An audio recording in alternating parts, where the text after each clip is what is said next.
Hello everyone. हम सब जानते हैं कुछ सालों से हमारे देश में मैरिज इंस्टीट्यूशन का इम्पोर्टेंस कम होता जा रहा है और लिव इन रिलेशनशिप इंक्रीज हो रहे हैं। इसके पीछे देश में लोगों की बदलती हुई मानसिकता और सोच है। क्या आपने मित्रु संबंध के बारे में सुना है? तो लिव इन रिलेशनशिप इसी मित्र संबंध के कॉन्सेप्ट पर आधारित है।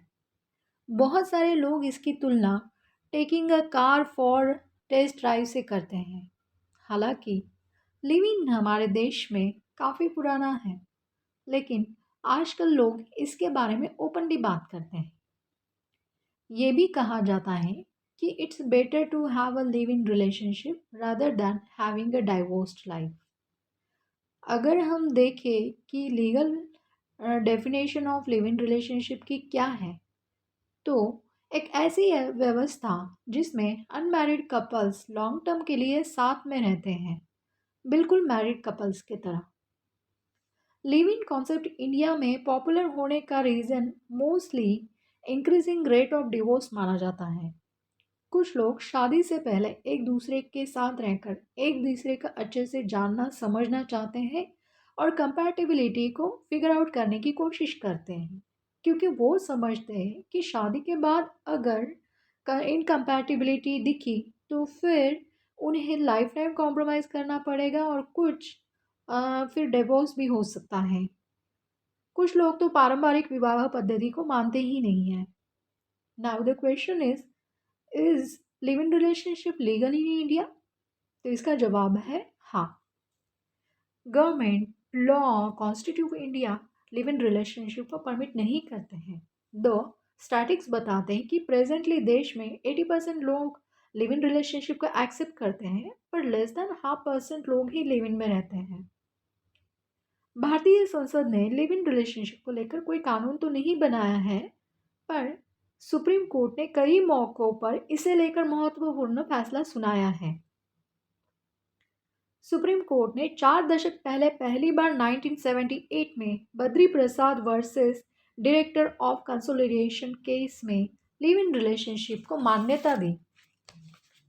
यह माना गया कि शादी के करने के उम्र वाले लोगों के बीच लिव इन रिलेशनशिप किसी भारतीय कानून का उल्लंघन नहीं है।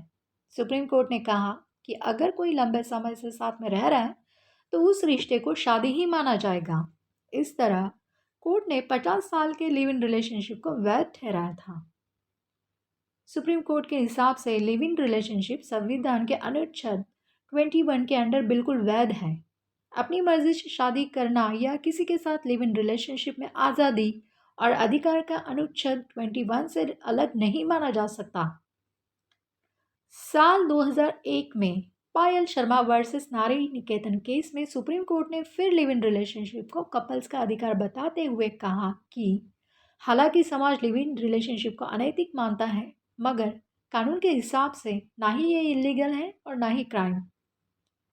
Now the next question is, क्या domestic violence act live in relationship partners को एप्लीकेबल है? तो इसका जवाब भी है हाँ। इंदिरा शर्मा वर्सेस वी के शर्मा केस ने सुप्रीम कोर्ट ने बताया कि protection of women from domestic violence act 2005 की धारा 2F में डोमेस्टिक रिलेशनशिप की जो परिभाषा है उसमें लिव इन रिलेशनशिप भी शामिल है। यानी जिस तरह इस एक्ट की मदद से शादीशुदा कपल्स को खुद को घरेलू हिंसा से बचा सकते हैं, उसी तरह लिव इन रिलेशनशिप कपल्स को भी यह एक्ट एप्लीकेबल है। Under section 125 of CRPC maintenance right, justice Malimath की कमेटी के सुझाव पर पत्नी की परिभाषा को पुनर्व्याख्या के लिए CRPC की धारा 125 में संशोधन किया गया। समिति की रिपोर्ट की सिफारिशों का पालन करते हुए यह सुनिश्चित किया गया कि लिव इन रिलेशनशिप में रहने वाली महिला या वो महिलाएं जिन्हें उनके पार्टनर ने छोड़ दिया है, उन्हें पत्नी या एक वाइफ का दर्जा मिले। Now the next question is right to property.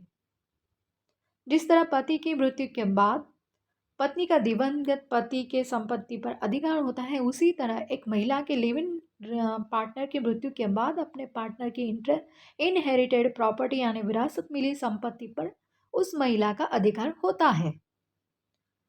Supreme court ने धनुलाल वर्सेस गणेश राम के केस में कोर्ट ने माना था कि अगर एक लिव इन रिलेशनशिप लंबे समय तक चलता है तो उसे शादी की तरह माना जाएगा। Now the next question is, live in relationship में पैदा हुआ बच्चों का क्या? इसमें तुलसा वर्सेस दुर्घटिया केस में सुप्रीम कोर्ट ने लिव इन रिलेशनशिप में पैदा हुए एक बच्चे को राइट टू प्रॉपर्टी यानी कि संपत्ति का अधिकार दिया था।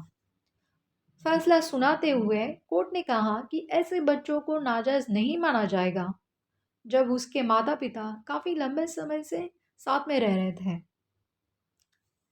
लिव इन रिलेशनशिप को लेकर भारतीय समाज का नजरिया बहुत सकारात्मक नहीं रहा है, लेकिन न्यायिक फैसले ने कई मौकों पर लिव इन रिलेशनशिप की वैधता को साबित किया है। कोर्ट ने लिव इन रिलेशनशिप में महिलाओं के अधिकार को कानूनी दर्जा दिया है। तो जो लोग शादी की रिस्पॉन्सिबिलिटी से भागना चाहते हैं, उन लोगों को ये जानने की ज़रूरत है कि लिव इन रिलेशनशिप भी अभी शादी की तरह भी ही वैलिड है और उसमें भी अपने ड्यूटीज़ परफॉर्म करने हैं। एंड देन आपकी लिव इन पार्टनर को उसके हर तरह के सारे लीगल राइट्स मिलेंगे। और अगर लिव इन रिलेशनशिप में आपको बच्चा पैदा होता है तो उसे भी आपकी संपत्ति में अधिकार है। और अगर आपने अपने लिव इन पार्टनर के अगेंस्ट कोई भी डोमेस्टिक वायलेंस करते हैं तो वो आपके अगेंस्ट डोमेस्टिक वायलेंस का केस भी फाइल कर सकते हैं, बशर्ते लिव इन रिलेशनशिप में कभी भी walk in and walk out नहीं होना चाहिए। It should be long term relationship. अगर आपके इस टॉपिक के ऊपर कोई डाउट्स हैं तो कमेंट करके ज़रूर बताइए।